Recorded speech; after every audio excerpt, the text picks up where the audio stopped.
제가 6년 전에 세계에서 가장 최고령자 인터뷰를 보았습니다. 누구냐니까 일본 후쿠오카에 살고 있는 다나카 씨입니다.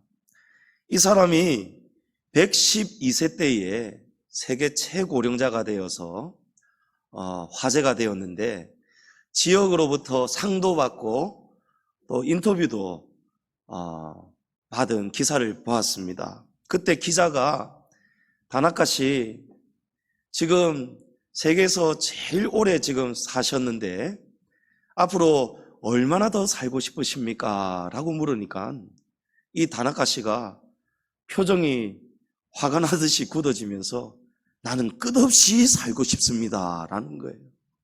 112세까지 살았는데요, 정말 최고로 오래 사셨어요.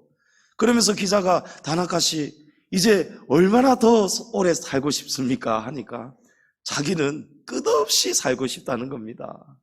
죽기 싫다는 것이죠. 제가 이분이 어떻게 되었는가 며칠 전에 검색을 해보았더니요, 이분이 또 올해 1월 달에 인터뷰를 했더라고요. 118세입니다. 118세. 그래서 시장상을 또 받았습니다. 건강하게 후쿠오카 시에서 잘 살고 있으니까 시로서도 굉장히 좋은 일 아니겠습니까? 그래서 후쿠오카 시장이 또 물은 거예요. 지금까지 정말 건강하게 오래 사셨는데 또 얼마나 더 앞으로 건강하게 오래 살고 싶으십니까? 하니까 이번에는 시장님을 향해서 나는 죽는다는 생각을 해본 적이 없습니다 라는 거예요. 죽는다는 생각을 해본 적이 없다는 거예요. 그런데 우리가 부인할 수 없는 사실이 있죠. 사람은 언젠가는 반드시 죽는다는 겁니다. 그래서 현자들이 공통적으로 생각을 모아서 이런 말을 만들어냈습니다. 삼지 삼불지. 사람은 세 가지를 알고 있고 세 가지를 모른다는 것입니다. 사람은 남녀노소 누구든지 세 가지를 다 알고 있습니다. 언젠가는 죽는다는 사실, 여러분 모르는 사람 없으시죠? 가는 데는 순서가 없다라는 사실, 갈 때에는 아무것도 못 가져간다는 사실, 여러분 이 세 가지를 누구든지 다 알고 있습니다. 이번에는 누구든지 알 수가 없는 세 가지가 또 있습니다. 언제 죽을지 모릅니다. 내가 언제 죽을지 모릅니다. 내가 어떻게 죽을지 모릅니다. 어디서 죽을지 아무도 모릅니다. 이 세 가지를 모르는 거예요. 어떤 사람은 죽으면 끝이지 뭐 이렇게 생각하는 사람들이 있습니다. 아마 우리 가운데에도 오늘 처음 오신 우리 귀하신 우리 분들 가운데에도 혹 계신지 모르겠습니다. 죽으면 그만이지 뭐, 하나님, 천국 누가 가봤나? 이런 생각할 수가 있습니다. 그래서 사람들이 돌아가신 고인을 앞에 두고 빈소에 찾아오면서 이렇게 위로하죠. 편히 영면하소서, 영원히 편안하게 잠드소서, 이렇게 말을 합니다. 그러나 이 성경은 이렇게 사람이 생각하고 살다가는 큰일 난다, 그렇게 말씀을 합니다. 히브리서 9장 27절 말씀에 보면 한 번 죽는 것은 사람에게 정해진 것이요 그 후에는 심판이 있으리니 라고 말씀합니다. 사람은 죽는다고 끝이 아니라는 것입니다. 이 생이 다가 아니라는 거예요. 소위 말하는 저승, 다음 세상이 분명히 존재한다는 것입니다. 지금까지 동서고금을 다 막론하고 모든 종교를 다 막론하고 인생 인류 가운데 가장 똑똑하고 가장 현명하고 가장 지혜로운 사람이라고 인정을 받는 사람이 있습니다. 여러분 누가 떠오르시나요? 누구의 재판 이런 말씀 들어보셨죠? 세상에서 정말 똑똑하다라고 인정받는 사람 솔로몬입니다. 솔로몬이 정말 지혜롭고 똑똑하고 현명한 사람입니다. 이 성경 중에 이 솔로몬이 지은 성경이 있습니다. 솔로몬이 하나님의 계시를 받고 기록한 성경이 있습니다. 전도서라는 성경인데요.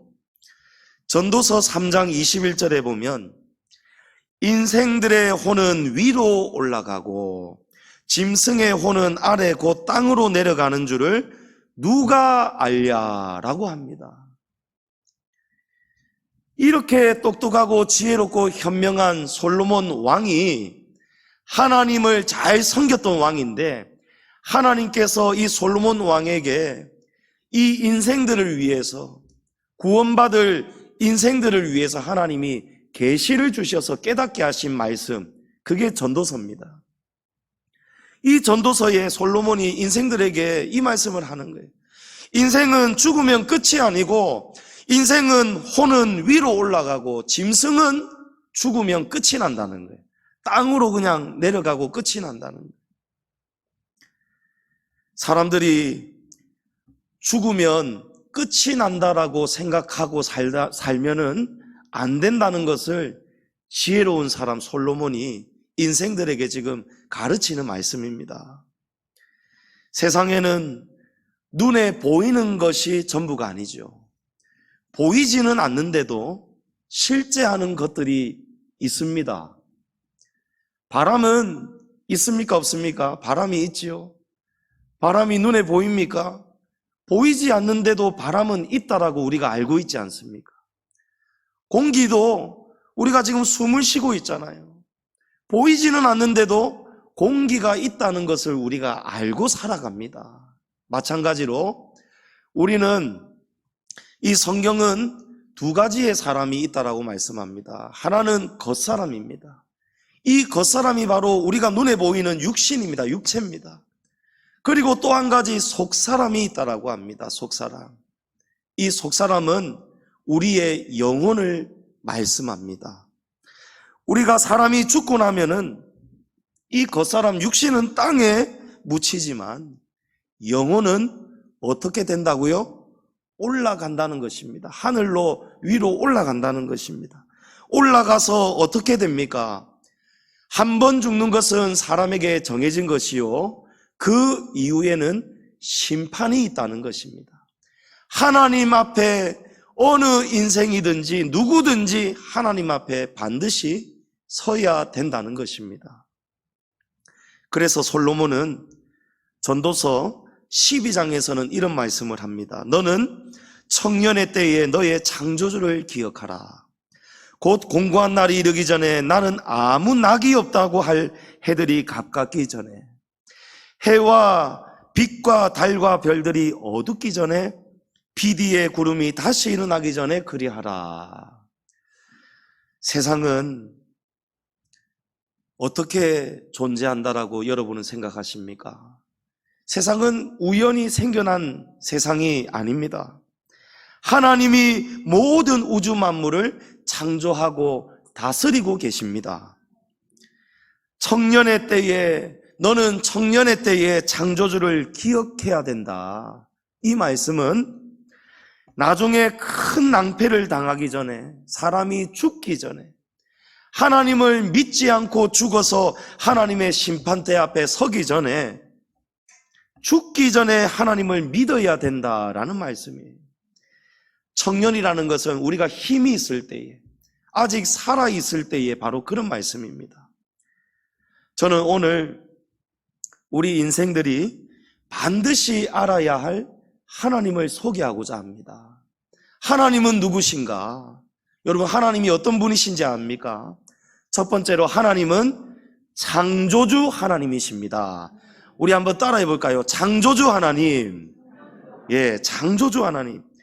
이 성경이 가장 처음에 시작하는 성경, 창세기입니다. 창세기 1장의 가장 처음 말씀, 창세기 1장 1절은 태초에 하나님이 천지를 창조하시니라 이렇게 말씀합니다. 하나님께서 이 세상의 태초를 창시하셨다는 거예요. 창조하셨다는 것입니다. 세상 사람들은 이 우주가 창조된 것이 아니고 창조주가 계신 것이 아니고 우연히 생겨났다 이렇게 주장을 합니다. 그 중에 가장 유력한 설이 바로 빅뱅 우주설입니다. 빅뱅, 큰 폭발 이런 뜻입니다. 자, 이 설에 따르면 우주에 우리 인간이 생기기 전에 우주의 근원 때에 분자와 입자가 우주에 돌아다니고 있었는데 이것이 어느 순간에 굉장히 수축되고 팽창이 되면서 큰 우주 대폭발이 일어났다 이렇게 말을 합니다.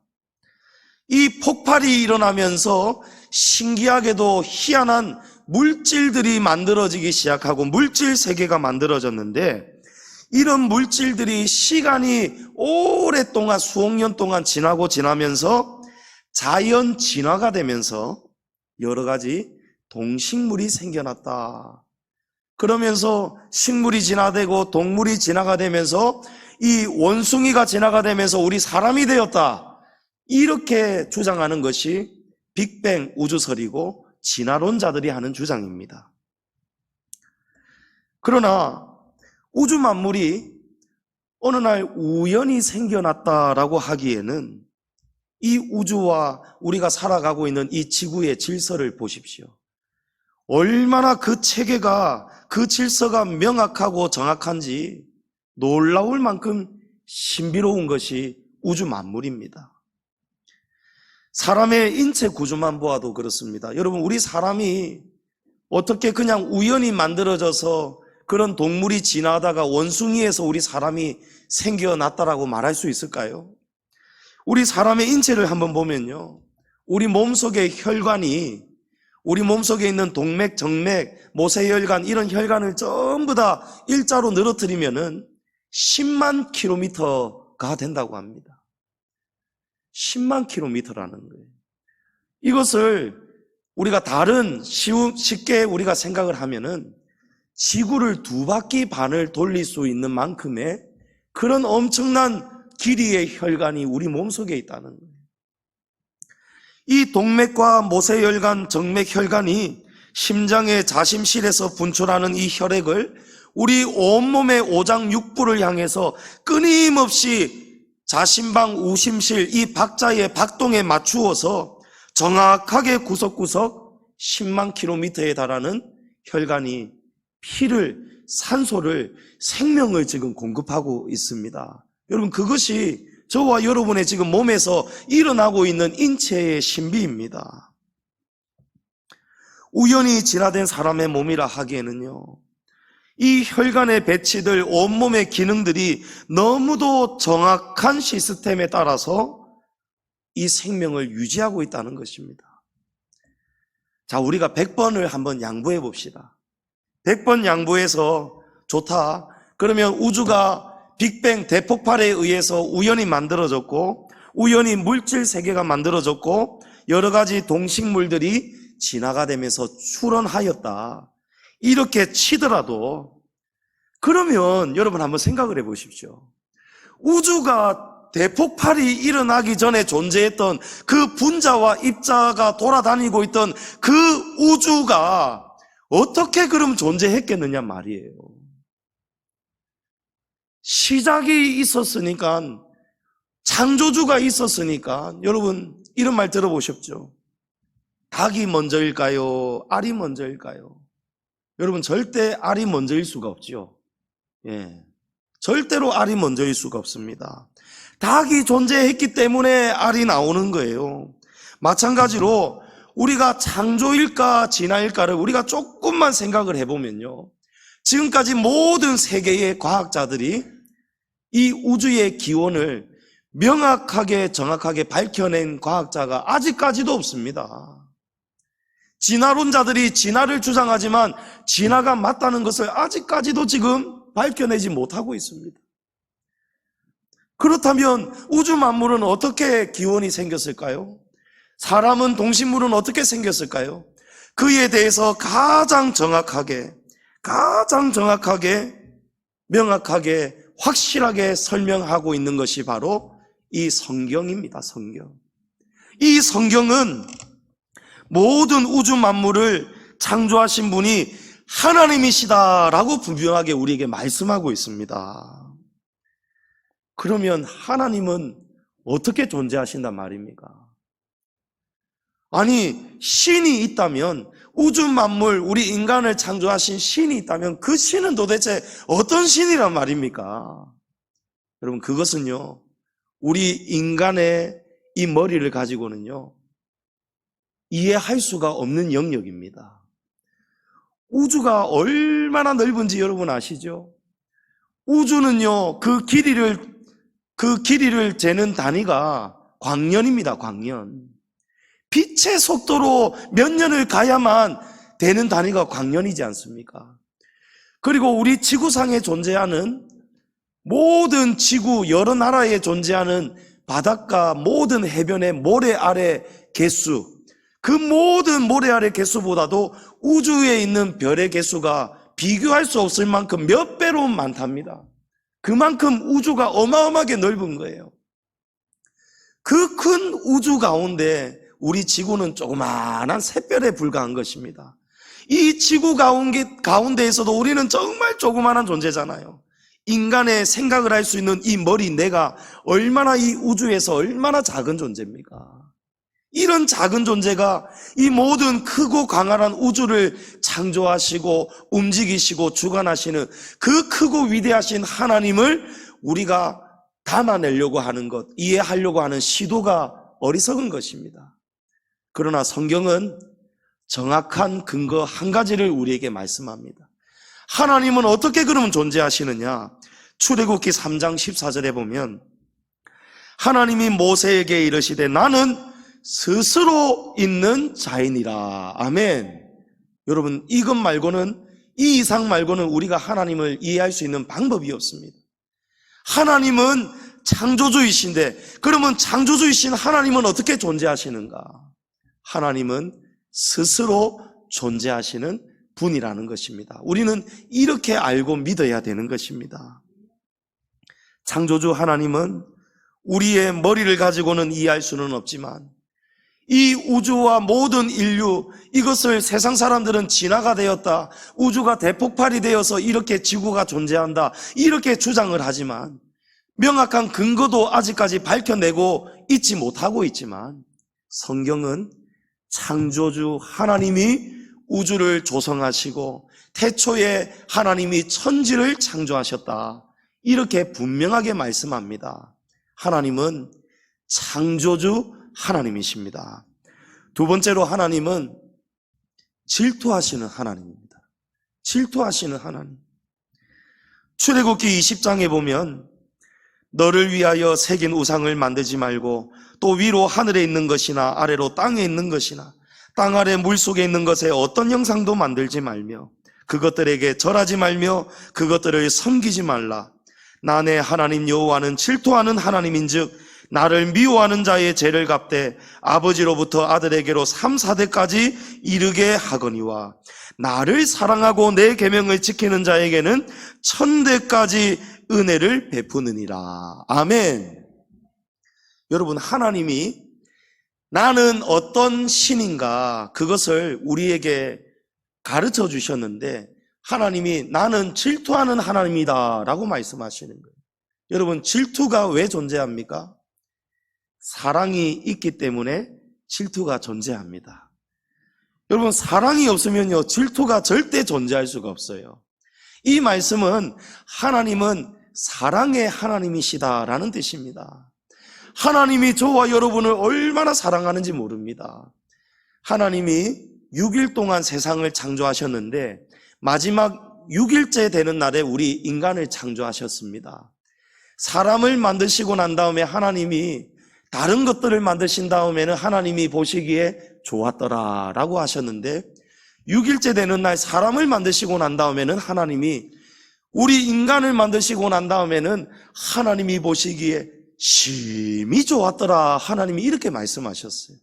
하나님이 우리 인간을 너무너무 사랑하신다는 말씀이거든요.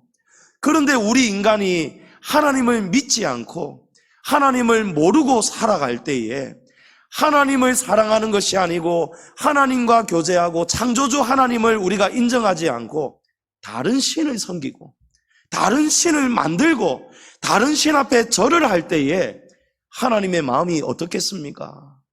우리를 너무 사랑하시는 하나님의 마음이 어떻겠느냐는 거예요. 질투가 나오신다는 거예요. 하나님이. 제가 우리 집사람하고 몰래 연애할 때가 있었거든요. 다른 사람들 모르게. 근데 우리 집사람이 이제 우리 결혼 전이잖아요. 우리 서로 사귀는 거 비밀로 하고 있을 때에 다른 오빠야 한 사람이 우리 집사람 시계를 끌어놓고 요 손을 씻고 있었는데 그 문디 자석이 다가와가지고 우리 집사람 손 씻고 나니까 자기가 탁 해가지고 손목을 이렇게 만지작 하면서 이 시계를 끼워주는 거 있죠. 제가 보는데 막 허파가 뒤집어지겠습니까? 안 뒤집어집니까? 이 비밀만 아니면 야 네가 뭔데 내 여자친구를 이러고 싶지 않겠어요. 여러분 이게 질투란 말이에요. 내가 너무너무 사랑하는 사람이 있는데 이 사랑하는 사람을 누가 근처에 다가와서 근처에 같이 있는 것만 봐도 보기가 싫은데 만약에 제가 연애하고 있던 우리 집사람이 저하고 눈을 안 마주치고 시계 끼워주는 그 오빠하고 눈이 마주쳐서 눈에서 꿀이 떨어진다면 여러분 제 마음이 어떻겠느냐는 거예요. 그만큼 이 질투가 그런 거예요. 하나님이 그것을 말씀하시는 거예요. 하나님이 우리를 만드셨기 때문에 너무 사랑하는데 우리 피조물이 하나님을 인정하지 않고 하나님을 몰라보고 하나님이 아닌 다른 신을 찾아가서 다른 우상 앞에 절을 하는 거 하나님이 질투하신다는 거예요. 하나님은 사람이 귀신이나 우상 앞에 절을 하고 섬기는 행위를 하나님은 질투하시고 악하게 여기신다는 것입니다. 우리나라는 고려시대에 어떤 종교가 들어왔습니까? 고려시대에 불교가 들어와서 불교 국가가 되었습니다. 그러다가 조선시대로 넘어가면서 어떤 종교가 들어오죠? 유교가 들어왔습니다. 그래서 조선시대 때에 온 나라가 유교가 성행하면서 조상신을 섬기기 시작했습니다. 조선시대는 그야말로 온 나라 전체가 조상신을 섬기고 그 앞에 절을 하고 제사하는 그런 나라였어요. 조상신을 우리가 왜 섬겼습니까? 복을 받기 위해서 섬겼습니다. 돌아가신 부모님이나 또 조부모님이나 또 고조부나 또 그 위의 조상들이나 이것이 우리나라 사람들이요 너무 착하기 때문에 그렇습니다. 부모를 당연히 잘 섬겨야죠.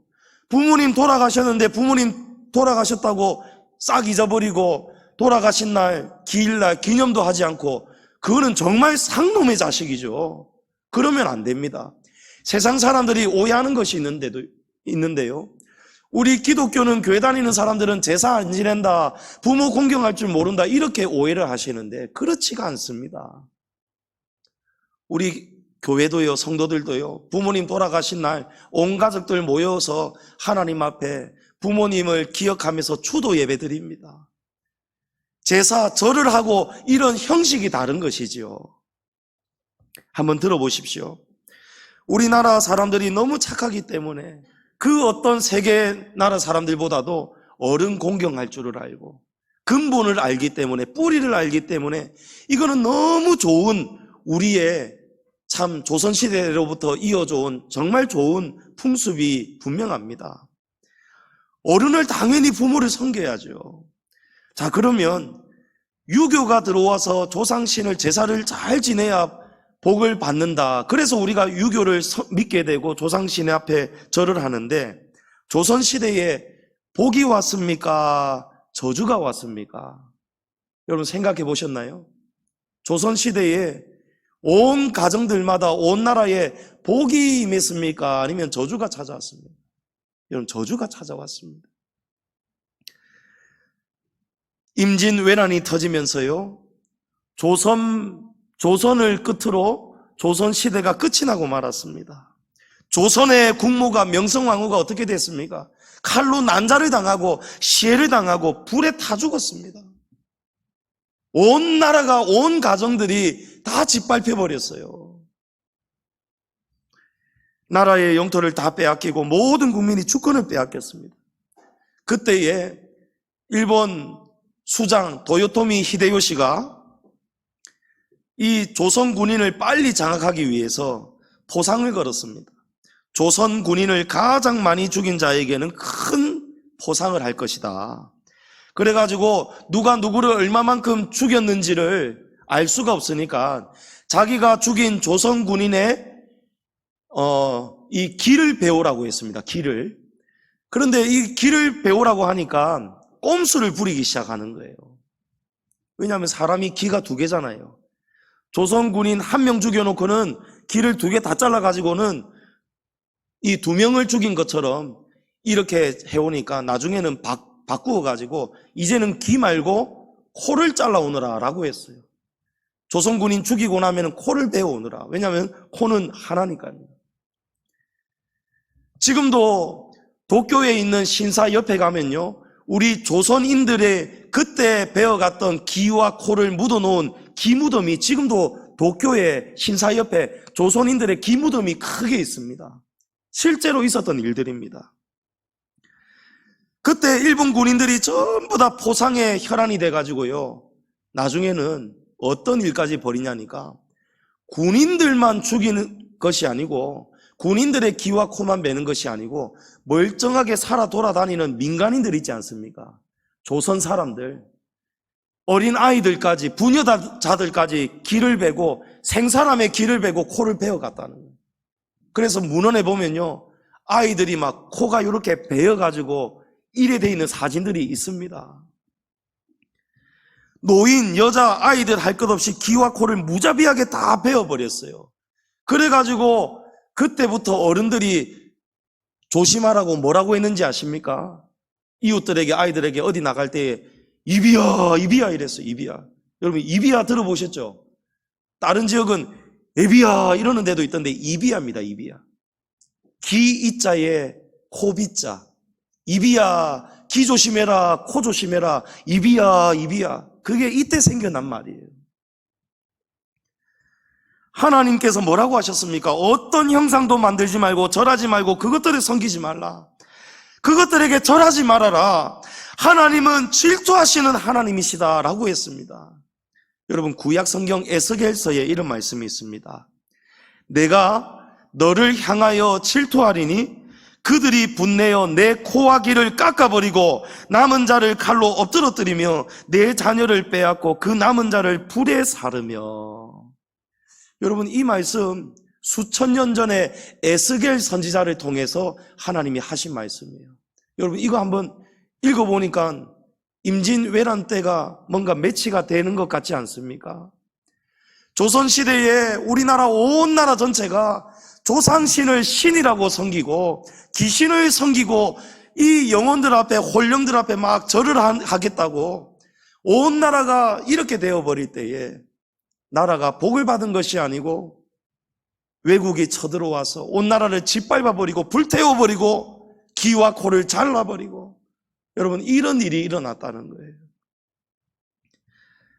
2019년도에 기장에 있는 어느 한 아파트의 지하 주차장에서 두 살 되는 한 남자아이가 엄마하고 같이 지하 주차장 걸어가고 있었는데 엄마 앞에 몇 걸음 앞에 먼저 걸어가고 있었어요. 이 아이가 아장아장 걸어가다가 코너 돌던 여자 운전자가 운전하는 차에 그대로 깔려서 그 자리에서 즉사한 일이 있었습니다.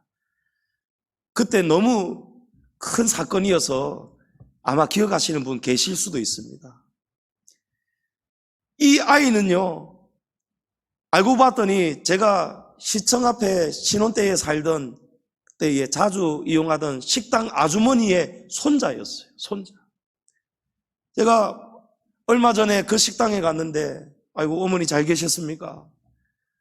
근데 막 표정이 막 너무 사람이 얼굴이 너무 지금 상했어요. 아니, 무슨 일이 있으셨습니까? 그 뉴스에 난 그 사건이 내 손자아이가 이라는 거예요. 이 아들이 어떤 손주냐면, 이 부부가, 아들하고 며느리 부부가 6, 7년 동안 시험관을 견뎌내면서 겨우 얻은 아들이에요. 얼마나 금이야 오기야 귀한 아들입니까? 그런데 이 아이가, 금쪽 같은 손주가 2살 때에 이제 아장아장 걸어가는데 주차장에서 깔려가지고 죽었는데, 얼마나 애가 즉사를 했는지, 이거는 뉴스에서는 안 난 기사거든요. 애가 눈을 못 감고 있더라는 거예요. 애가. 그래가지고 가족들이 아이고 아야야야 이러면서 눈 감고 이제 편한 데 가라, 편한 데 가거라.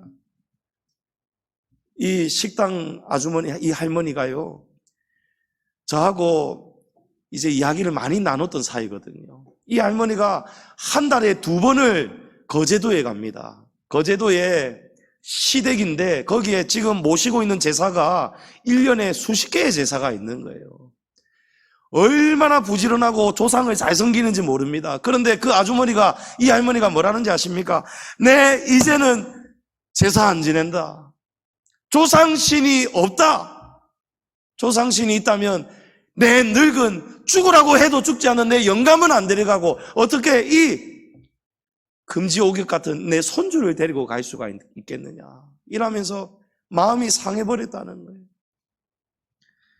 대부분의 사람들이 유교를 제대로 알지도 못하면서 그냥 윗대부터 섬겨왔기 때문에 유교 당연히 알고 이렇게 섬기는 분들이 대한민국의 대부분입니다. 여러분, 유교를 정확하게 알고 섬기는 사람 잘 없더라고요. 그저 돌아가신 부모님과 조상들을 신으로 섬겨야 가정의 복을 받는다.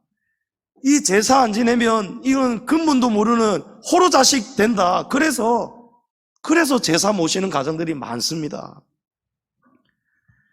근데 제가 이 유교를 공부를 해봤는데요, 이 유교에서는 사람이 죽어서 입간을 할 때에 혼과 백이 갈라진다, 이렇게 말합니다. 이거는 성경하고 같더라고요.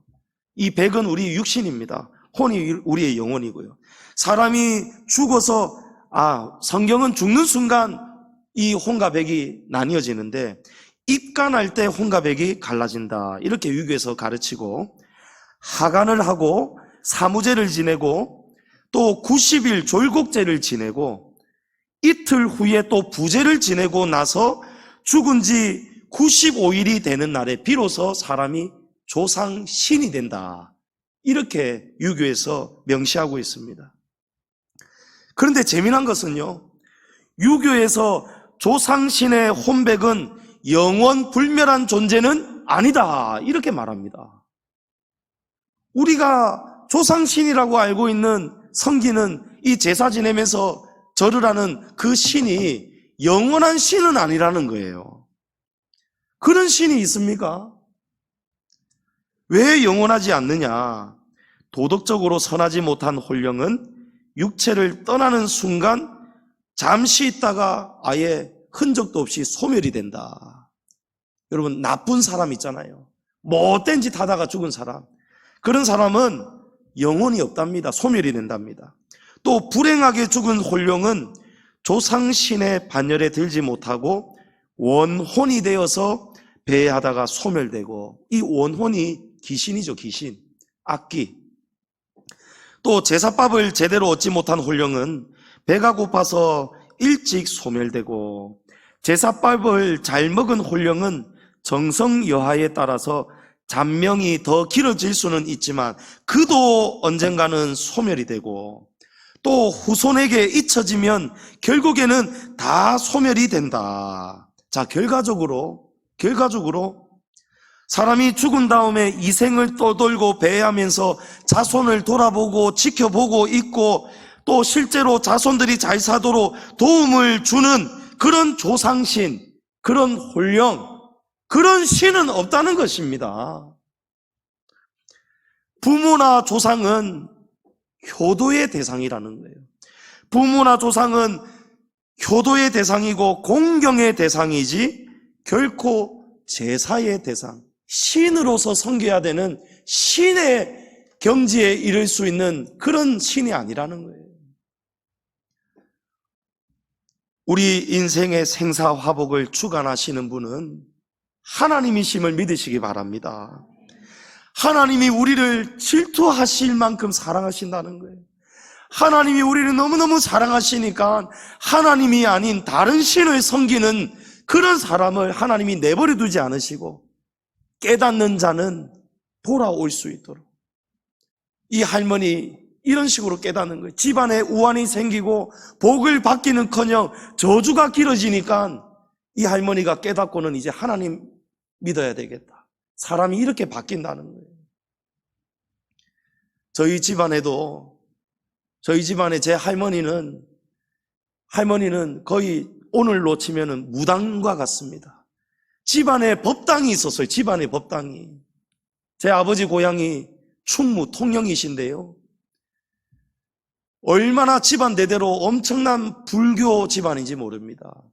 제 아버지가 6살도 되기 전에 천수경, 반야신경 다 달달달달 외우시고요. 아버지의 이름도 부처님이 지어주신 이름으로 짓게 되고요. 그런 집안이었어요. 근데 우리 집안이요, 윗대를 보면요, 전부 다 단명합니다. 왜냐하면 우리 집안이 부처님을 또 굿을, 무당을, 우리 할머니가 지역에 이제 어촌계에 무슨 일이 있거나 이러면은 막 무당 그 일을 하셨거든요. 그러니까 보통 집안보다도 우리 집안은 더 열심으로 특심으로 조상신을 섬기고 부처님을 섬겼던 집안이 우리 집안이었어요. 그런데 전부 다 단명하는 거예요. 저주가 끊어지지가 않는 거예요. 시집가면 남편이 일찍 죽고 자식을 못 낳게 되고 전부 다 사고로 죽고 병으로 죽고 암으로 죽고 우리 집안만, 딱 우리 가정만 아버지 때부터 지금 저주가 끊어지고 지금 복으로 바뀌었어요. 여러분, 정말 조상신이 있고 제사를 지내야 복을 받는다면 그러면 제사 지내지 않는 온 천지 기독교인들은 다 저주받아야 될 거 아닙니까? 그렇지가 않습니다. 여러분, 복은 하나님이 복의 근원이신 거예요. 창조주 하나님이 우리를 지켜주시고 도와주십니다. 시편 121편에 내가 산을 향하여 눈을 들리라.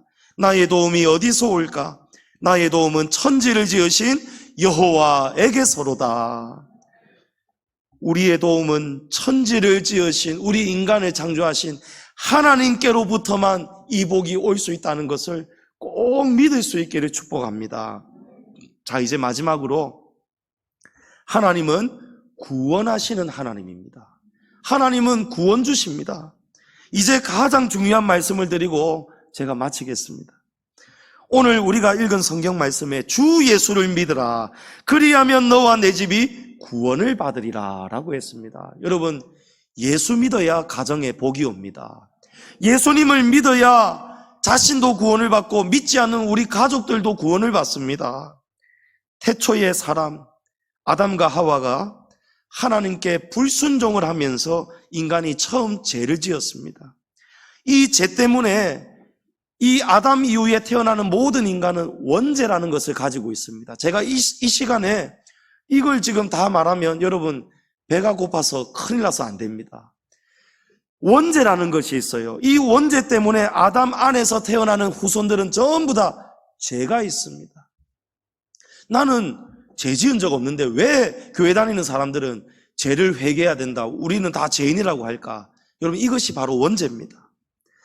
그런데 하나님은 우리의 죄인을 용서하시기 위해서 이 죄를 가지고 있으면 영생의 나라 천국에 갈 수가 없으니까 하나님께서 하나님의 하나뿐인 아들 독생자 예수님을 이 땅에 보내셔서 모든 인간의 죄의 값을 대신 치르게 하셨습니다. 그것이 바로 십자가입니다.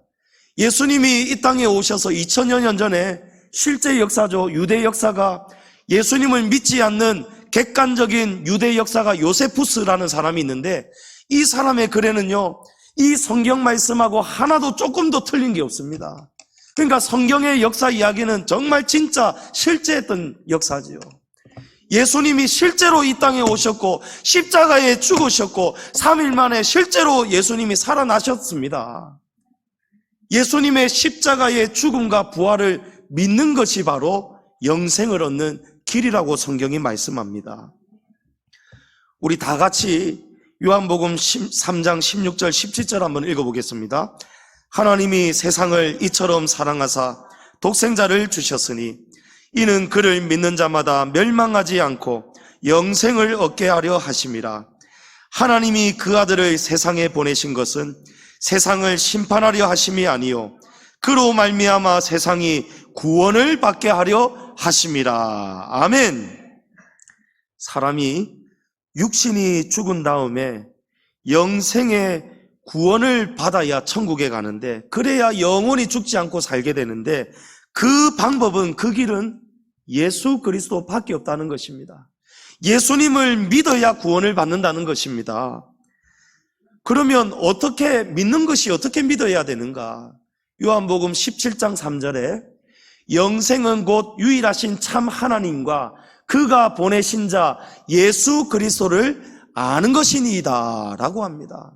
여러분, 예수님을 알아야 믿을 거 아닙니까? 예수님을 모르는데 오늘 처음 교회에 나오신 분들 감사합니다. 너무 환영합니다. 오늘 처음 나오셨는데 예수 믿어야 천국 간다는데 무조건 믿으라니, 여러분 그거는 어불성설이죠. 알아야 믿을 거 아닙니까? 그래서 성경은 또 이렇게 말씀합니다. 로마서 10장 17절에 그러므로 믿음은 들음에서 나며 들음은 그리스도의 말씀으로 말미암느니라. 여러분, 믿음은 어떻게 해야 생긴다고요? 들어야 생긴다는 것입니다. 듣지 않으면 생길 수가 없어요. 교회에 한 번 나왔다고 해서 예수님을 믿을 수가 없는 것입니다. 가랑비에 옷 젖는다는 말 아시죠? 여러분, 가랑비 잠시 나갔다 들어오면 옷 젖지가 않습니다. 가랑비에 조금 내리는 가랑비라도 계속 맞고 있으면 가랑비에도 옷이 젖는 것처럼 지금은 당연히 못 믿죠. 지금은 화가 날 수도 있습니다. 나는 부처님 믿는데 억지로 지금 왔는데, 나는 조상신 섬기는데 나는 지금 억지로 교회 왔는데, 내가 믿는 신을 지금 부정하라고 하니까 새파랗게 젊은 목사 주리를 틀 수도 없고 이런 생각 들 수도 있습니다. 충분히 이해합니다. 여러분, 왜냐하면 제 아버지가 어렸을 때에 부모님이 신부름 보내시면은요, 지나가다가 교회 건물, 교회 십자가 보이면 그렇게 속에서 화가 나더랍니다. 그래서 예배당 앞에, 교회당 앞에 안 지나가려고 디귿자로 뺑 둘러서 가셨던 분이 제 아버지예요. 그만큼 부처님을 사랑하고 섬겼던 분이 우리 집안이고 제 아버지신데, 누가 교회 가자고 하면은 다시는 내가 찾아오지 마라 하고, 저희 집안에 유일하게 믿으셨던 분이 제 아버지의 누님 고모셨는데, 제 아버지가 은행원이셨거든요. 부산상고 나오시고 잘 나가는 은행 가셨는데 40세에 벌써 은행 차장이 되시고 곧 있으면 은행 지점장 되실 분이고, 장래가 촉망하셨던 은행 가셨는데 만 40세 될 무렵에 전에 심장병이 들었어요. 의사가 수술도 안 되고 사형 선고를 내렸어요. 몇 달 못 살 수도 있다라고 해서 숨을 못 쉬었어요. 협심증 때문에. 숨을 못 쉬니까요, 그렇게 경멸했지만 그 고모가 사람이 못 고치는 병, 사람을 만드신, 의사를 만드신 하나님은 고칠 수 있다. 그래가지고 하나님 좋아서 나간 게 아니고요, 믿어서 나간 게 아니고요, 혹시나 살란가 싶어서 지푸라기라도 잡는 심정으로 교회 나가셨는데, 나가기 시작하니까요, 숨이 쉬어지기 시작하고 지금까지 살아계십니다. 40 되었을 때는요, 은행에 사표를 던지셨습니다. 아버지가 하나님 믿고 난 다음에 하나님을 너무 사랑하고 하나님을 너무 열심히 믿으니까요, 하나님께서 제 아버지를 은행가로 가게 안 하시고 하나님의 종으로 부르셨어요. 세상 사람들이, 아버지 친구분들이 송별회를 하면서 막 울고 불면서 이런 말을 했어요. 둘 중에 하나라고. 네가 완전히 미쳤거나 아니면 진짜 하나님이 살아계시거나, 아니 이제 좀 있으면 지점장 될 사람이 은행 사표 내고 목사가 된다는 게 여러분 말이나 됩니까? 그런데 그런 일이 일어났지 않습니까? 제 아버지가 목사님이십니다. 오늘 처음 오신 우리 성도님들 책을 두고 나눠드리는데 거기에 우리 집안에 내려 우리 아버지가 왜 예수님을 믿게 되었는지 이런 이야기들이 다 있습니다. 믿음은 들어야 자란다는 거예요. 여러분 듣다 보면 믿음이 자라게 되어 있습니다. 4년 전에 우리 교회에 처음 오신, 오늘처럼 전도 축제 때 오신 분이 계시거든요. 우리 그분은 부처님을 수십 년 동안 믿으셨던 분이셨어요. 수십 년 동안 믿으셨는데 그날 와서 말씀 듣고는 그 다음 주에 한 번 더 나오시고 또 한 번 더 나오시고 그러면서 자꾸 듣다가 보니까 하나님이 정말 창조주시구나 그것을 깨달으시고는요, 이분이 보통 불자가 아니시거든요. 절에서 재정도 맡길 만큼 엄청난 불교 신자셨는데 이제는 안 되겠다 그러고는 절에 가셔가지고는 나는 이제 하나님 믿으니까 안녕히 계십시오 하고 지금까지 우리 교회에 4년 동안 빠지지 않고 나오고 계십니다.